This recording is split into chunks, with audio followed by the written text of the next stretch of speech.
Good to have you with us on this Monday edition of the Ed Schultz Podcast, internet broadcast. Thanks for the download. Thanks for the listen. Pass it on to your friends, and thank you for following us at wegoted.com. Was in the North Country this weekend, and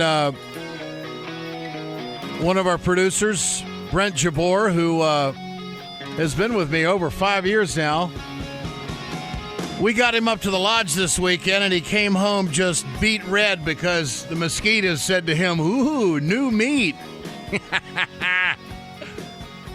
Good to have you with us, folks. Communication Workers of America Alliance for American Manufacturing, BioGreen Clean, and the iSave team bring you this podcast. Communication Workers of America with Progressive Allies building a mass movement to restore our bargaining rights and reclaim our democracy. I thought Bernie Sanders kicked ass on Meet the Press yesterday.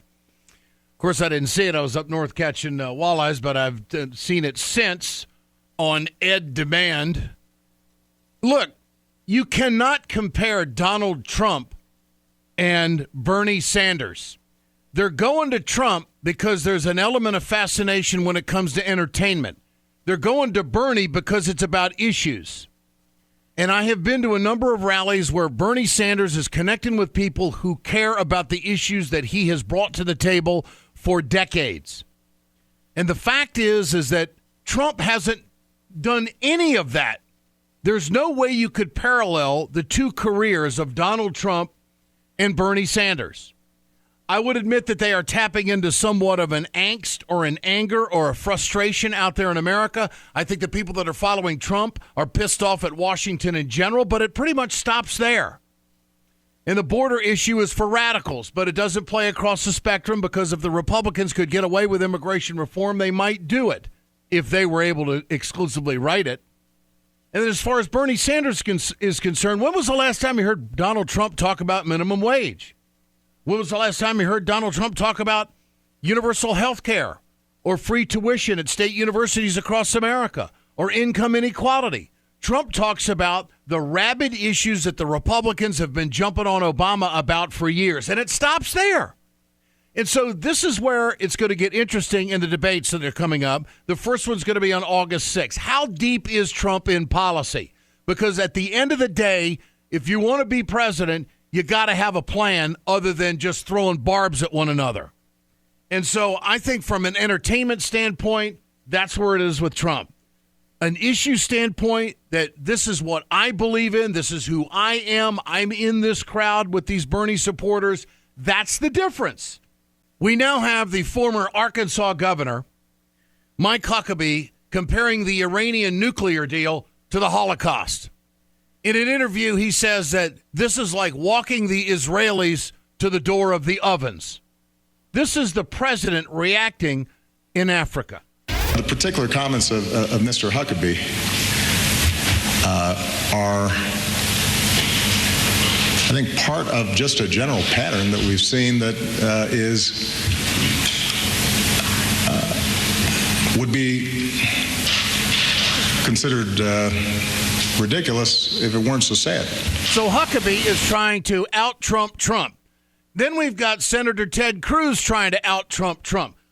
Is your next-door neighbor talking to you about the import-export of the Export-Import Bank legislation that's going on?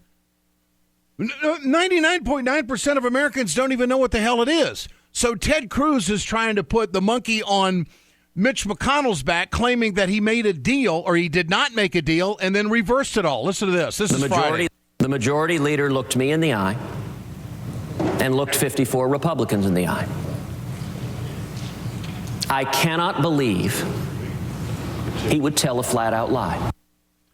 Well, Mr. Cruz, Mitch McConnell has been saying that Obamacare is a job killer, and it's not. That's a lie. So if you're just finding out that your party lies, you're late to the party. But it's good to have you there. It's good to have you realizing that the Republicans are nothing but a bunch of lying scumbags when it comes to a number of different issues. So Mitch McConnell defends himself with Senate talk. When there is overwhelming bipartisan support for an idea, even if I oppose it, it doesn't require some special deal to see a vote occur on that measure. It's interesting, Mitch McConnell, because 90% of the American people wanted background checks on firearms after Sandy Hook, and we never got a vote on that. Never got a vote on that. So the Senate is filled with a bunch of people that are bankrolled by corporations, and all they care about is their own ass so they can get reelected. That's it. And whatever which way the windsock is flowing is the direction that they're going to go to save them for their best interest. Now, what's coming to the wire here is that Cruz is trying to get some attention. He's trying to distance himself from the Republican establishment so he can tap into something that's going to possibly propel him better in the polls, and he's trying to out-Trump Trump. And that's really what it comes down to. Last week, you had Senator Rand Paul do something with a chainsaw on the budget. I mean, they're doing anything to get any kind of attention. In the meantime, it continues to fall in Trump's lap. He's in Iowa over the weekend, and now he's got a spat with Governor Scott Walker of Wisconsin. Here it is. I've been nice to Scott Walker. And, he's a nice guy. He came up to my office like 3-4 months ago, presented me with a plaque because I helped him with his election. And then today I read this horrible statement from his fundraiser about Trump. I said, oh, finally I can attack. Entertainment. Finally. Entertainment. I would have never done this. I didn't know. Because I hear I'm the only one beating me in Iowa is Scott Walker, and not by that much. And he grew up next door. I mean, he's like right next door. Little advantage, right? Except Wisconsin's doing terribly. It's first of all, it's in turmoil. Interesting. The roads are a disaster because they don't have any money to rebuild them. They're borrowing money like crazy. They projected a $1 billion surplus. And instead of a $1 billion, I wrote this stuff all down. Although I don't need it because I have a really good memory. But they projected a $1 billion surplus, and it turns out to be a deficit of $2.2 billion. And money all over the place. The schools are a disaster, and they're fighting like crazy because there's no money for the schools. The hospitals and education is a disaster.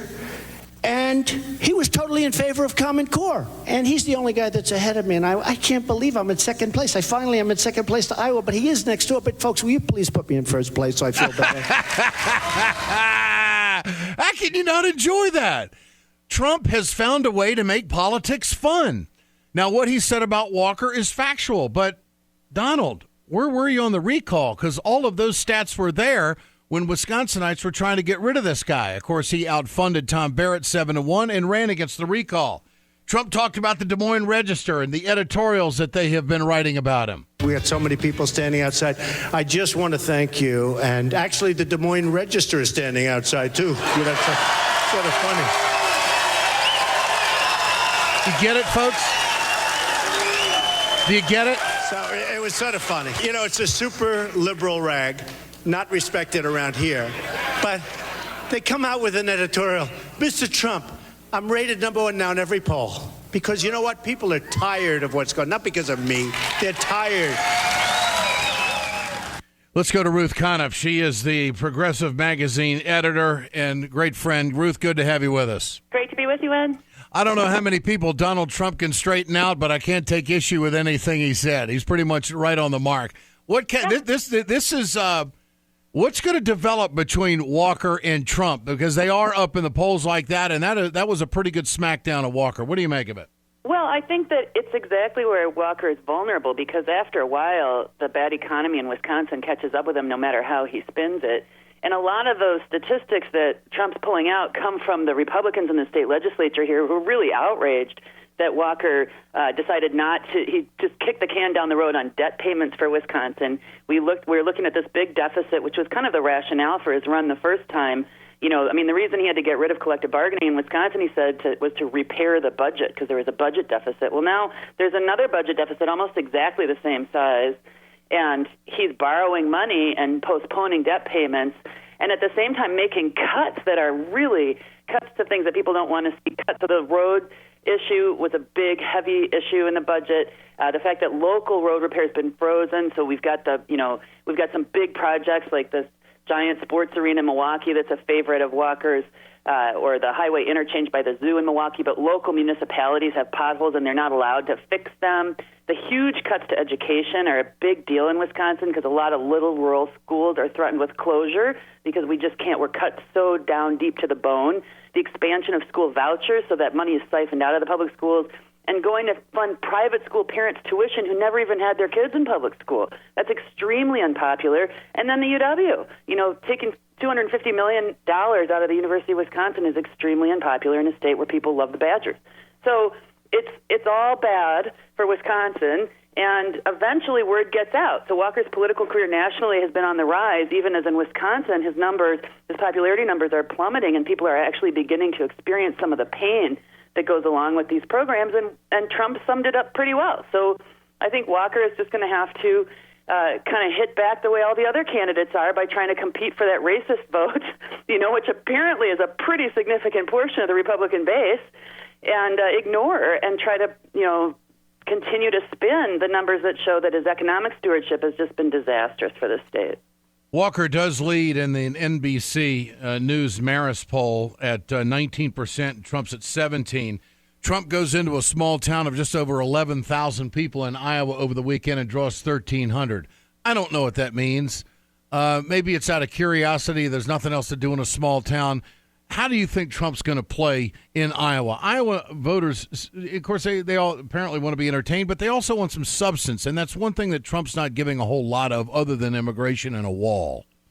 Yeah, I remember when Pat Buchanan won Iowa, and there are these surges for candidates who seem real to people. People like the non-candidate candidate.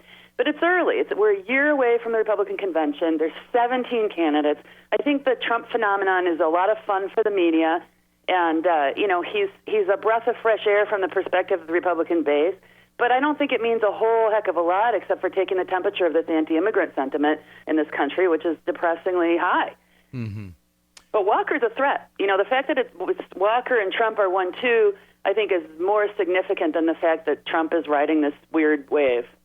While Trump is getting all the media attention, all the conversation, all the laughs and smiles and such stuff, Jeb Bush is methodically prodding along. He is talking about policy, and some people are paying attention, some people aren't. He was in New Hampshire, and he was talking about Medicare. And this is a story in a soundbite that got very little or no attention because we're all Trump guys, I guess. He's talking about phasing out Medicare. He said this in Florida. He also said it in New Hampshire. What do you make of this? Here it is. We need to figure out a way to phase out this program for others and move to a new system that allows them to have something, because they're not going to have anything. And that argument, I think, is going to be a winning argument if we take it directly to people. A winning argument to phase out Medicare. This should be blockbuster news that Jeb Bush thinks that seniors should be, thrown to the private sector and pay the rates, and to hell with this Medicare program. He goes on to talk about how actually Paul Ryan had it right in the last election cycle about entitlement programs. Listen to this. Ryan, prior to being a vice presidential candidate, and then as a vice presidential candidate along with Mitt Romney, had a plan to deal with the entitlement problems. The so-called third rail wasn't the reason why Paul Ryan's not vice president. He had the courage of his convictions. What do you think of all of this? Good luck with that line of argument, man. That's, Americans love Medicare. That's why we got those ridiculous signs, get your government hands off my Medicare, right? This is a program that works. This week is actually its 50th anniversary. And there's a great column in the New York Times today, Paul Krugman, talking about how Medicare's costs have shrunk. All this deficit hawk talk that the Republicans have been, pushing for a long time. It's peculiar as the problem diminishes that they continue to hype that line of talk. And what they're prescribing is austerity because they say we can't afford to provide health care in this country for people. And they've been proven wrong over and over. They're proven wrong with Medicare, that's less expensive than ever since the Affordable Care Act went into effect. It's highly, highly efficient compared with this sort of Frankenstein monster of private health care that we have, the rest of us. And it's increasingly evident to Americans, I think really because of the Affordable Care Act, that it's not really true that voucherizing Medicare and Medicaid and throwing people on the mercy of the private market as little fish instead of providing a large program with a single administration for everybody is a good idea. People are highly suspicious of that. And Republicans love to run against bureaucracy. They love to push this button because everybody's had a bad experience at the DMV and talk about red tape. But that experience is what people have with their private health insurers, right? And we all know that. So talk about a bureaucracy, you know. So I just don't think that's going to fly. It's real dangerous talk, but it's also political poison. And oh, by the way, the people like it. That has to matter somewhere along the line. Ruth Conniff, it's always a pleasure to visit. Thanks so much. We'll do it again. Great to be with you, Ed. You bet. Ruth Conniff, she is the editor of the Progressive Magazine. Now this. Hey, folks, you've heard me talk about BioGreen Clean. I'm going to show you right now on my airplane just how tough this is. I want you to keep in mind, chemical-free, 100% plant-derived, biodegradable. It is the safest cleaner that you can get, and it's the most effective. Go to our website, wegoted.com, or go to biogreenclean.com. www.biogreenclean and order today.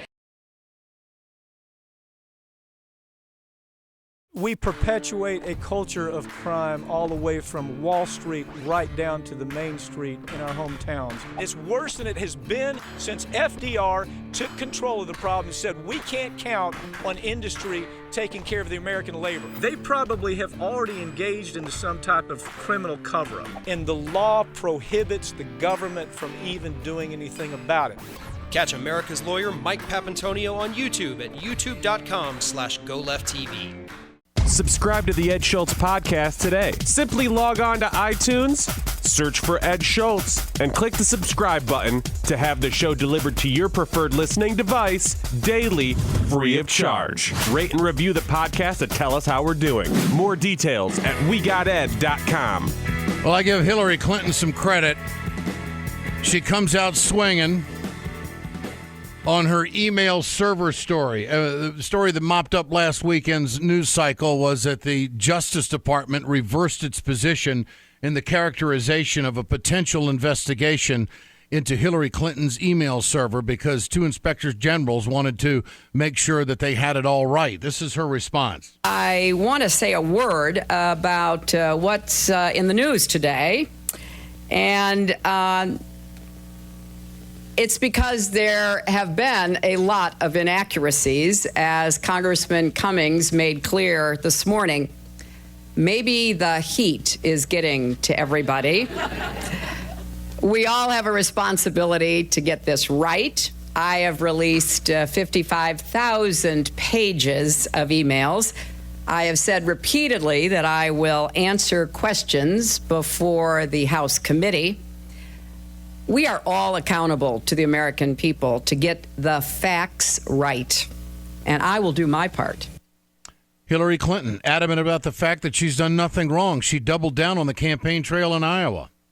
Facts are pretty clear. I did not send nor receive anything that was classified at the time. Okay, and of course she will testify in front of the House Select Committee on all of this coming up in October. This is the Ed Schultz Internet broadcast brought to you by Communication Workers of America, Alliance for American Manufacturing, BioGreen Clean, and the iSave team. We've spent an awful lot of time talking about trade, talking about issues that affect workers in this country on the Ed Show and on this podcast.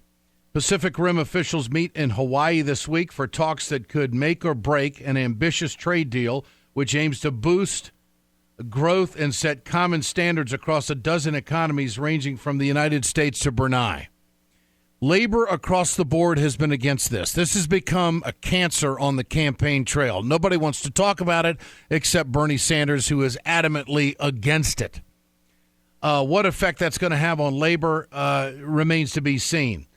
But trade ministers go into talks, which run the July 28th to the 31st, and on the island of Maui, with the high hopes that the agreement can conclude the Trans-Pacific Partnership. Is there any way this deal can be derailed or fall apart at this point with these 12 Pacific Rim nations? Let's go to United Steelworkers International President Leo Gerard. Mr. Gerard, good to have you with us. Good to be with you. Leo, what are the chances of this changing at this point, or is this a done deal, you think? Well, I don't think it's a done deal, but I think the chances of rolling it back are, at best, certainly less than 50-50. And part of the reason I say that is some of the folks that voted in favor of fast track voted in favor of fast track because of promises that were made that the deal would include certain things, whether it was labor rights, environmental rights, rules of origin, things like that. And it would be shocking if those things were actually covered. And so I suspect that some of the people that voted based on promises that were made are going to be brokenhearted. The promises aren't going to be forthcoming. So are there any other countries in this deal that have the objections that the labor force in America has to the United States jumping in on this thing? The only place where I know that there's some opposition brewing that seems to be strong is in Canada. And the reason in Canada is that there's marketing boards for farm products, and the Japanese are insisting that those marketing boards be dismantled. And people may not know this, but Canada's a pretty great agricultural country with the Great Plains and British Columbia farmland. It's one of the largest employers in Canada, the agricultural community, and they're up in arms over it. So I'm not sure. Japan is playing hard against Canada on that issue. What's labor going to do? I know that the AFL-CIO executive board meeting is coming up. When it comes to endorsements, what's the position going to be, and how much of a fight is there going to be over this TPP as to who's for it and who's non-committal? Well, look, I think that there's no one at the AFL-CIO that's going to be for the TPP. We've all universally taken a position against it. It's the most unified the labor movement's been, the social justice movement, the civil rights movement. I mean, the progressive movement has been more unified on this issue than anything in the last 30 years that I can see. So I don't expect there'll be any division in that regard. But the AFL-CIO, I think, wisely is we got whatever it is, 15, 16 months still to election. All kinds of things can happen. And so I think that the AFL-CIO will have a debate about when we should endorse and what it takes to endorse. It takes 2/3 majority to make an endorsement. So it's been hard to get endorsements in first-time races when it's we didn't endorse in the Obama Clinton race way back when until the very end. But then in Obama's second term, obviously we did it early. So, what's the state of the steel industry right now, Leo? If you look right now where we are, where we were a year ago, where we were 5 years ago, and what kind of pressures are being put on the steel industry because of these lousy trade agreements? So, what's the check mark here in late July? The steel industry is in terrible shape, and let me just say, it's not just the steel industry, the paper industry, the tire and rubber industry. All of them are in, first of all, we're being targeted by every other country that develops these products, but China being the worst. China's got, again, depending on which set of facts you accept, somewhere between 500 million and 800 million tons of excess Chinese capacity that's floating around the world looking for a market. We have the same problem with tire and rubber. We won a case against Chinese tire industry that was being dumped and subsidized. At the end of that process, they put 50.7 million tires into the U.S. market in 6 months, and they had those tires in warehouses and on boats and everywhere else. So you don't know how old those tires are. They could be sitting in a damp warehouse for 4 years. Mm-hmm. And so. And so this puts pressure on workers in all of these different sectors of the economy, and Congress sits there and just says, well, it's a free market, it's a trade deal, we're not going to do anything about it. In the meantime, it guts American jobs and wages. And I refuse to use that term. There is no such thing as a free market. That's an illusion. All markets are regulated. Yeah. It depends on whose behalf they're being regulated. There's no free trade deal. The free trade deals aren't about trade. They're about regulation, how you regulate investment. These are all investment deals. Being disguised as trade agreements. If there were trade agreements, we'd just be talking about tariffs. Mm-hmm. We wouldn't be talking about investor state. We wouldn't be talking about those kinds of things. These are investment deals, not trade deals. Well, I was, I guess, saying what Republicans would call it. They would call it the free market. That's how they sell it to the American people. You know, that's how they confuse people. Even using the word free, some people think they're getting something for free. You get nothing for free in that economy. Yeah. So what's the future? What do you think American corporations are going to do with this kind of pressure being put on them? What's going to happen? Well, look, my worst fears are that we're going to continue the deindustrialization of America. And again, if you check the dots, we've got the auto industry expanding like crazy in China. We've got the auto industry expanding like crazy in Mexico. We've got the reality is that we had in NAFTA 62.5% domestic content to be considered a domestic Mexican product. They went then to Australia and they brought it down to 50%. In the most recent trade deal with South Korea, they brought it down to 35%. So if the TPP ends up with a 35% domestic content, you can see huge expansions of assembly structures in Mexico that will be assembled using parts from China, from Vietnam, from Malaysia, from Brunei, from those low-wage countries. They'll be assembled in Mexico and shipped duty-free to the United States and Canada and other parts of the world. So that rules of origin thing is really, and then if you try to bring in regulation to prevent that, you'll be nailed with the investor-state regulation. So it doesn't bode well for domestic manufacturing. It bodes well for multinational corporations. It bodes well for multinational financial institutions that will all benefit at the expense of working people. That is just amazing. United Steelworkers. But we continue to fight. Question about that, and the allies in Congress need to line up. 16 is going to be a huge year, and of course, the TPP goes through. It's going to be just devastating to a lot of American workers, but there's still hope that the American people are going to realize just how bad this is and remember it at the voting box. No question about it. Thanks, Leo. Appreciate your time. You're welcome. Thank you. This is the Ed Schultz Internet Broadcast. This is brought to you by Communication Workers of America, Alliance for American Manufacturing, BioGreen Clean, and the iSave team. Now this. It's time to continue our conversation about mechanical insulation. Mechanical insulation is for the piping systems in our nation's commercial and industrial facilities. Facility owners are burning up billions of dollars through the lack of mechanical insulation on these piping systems. Call the iSave team. Insulation saves America valuable energy, and this team of energy conservation specialists is shovel-ready to save you money. Visit iSaveTeam.org to have a specialist give your plant an energy audit. The Ed Schultz Internet Broadcast is brought to you by the Ring of Fire Radio Show. Listen to the Ring of Fire weekends on radio stations across the country. Get more information and the news of the day at ringofireradio.com. The Ed Show tonight on MSNBC, 5 o'clock Eastern. Follow me on Twitter at Ed Show. And we are back tomorrow here on the Ed Schultz Internet Broadcast. Have a good one.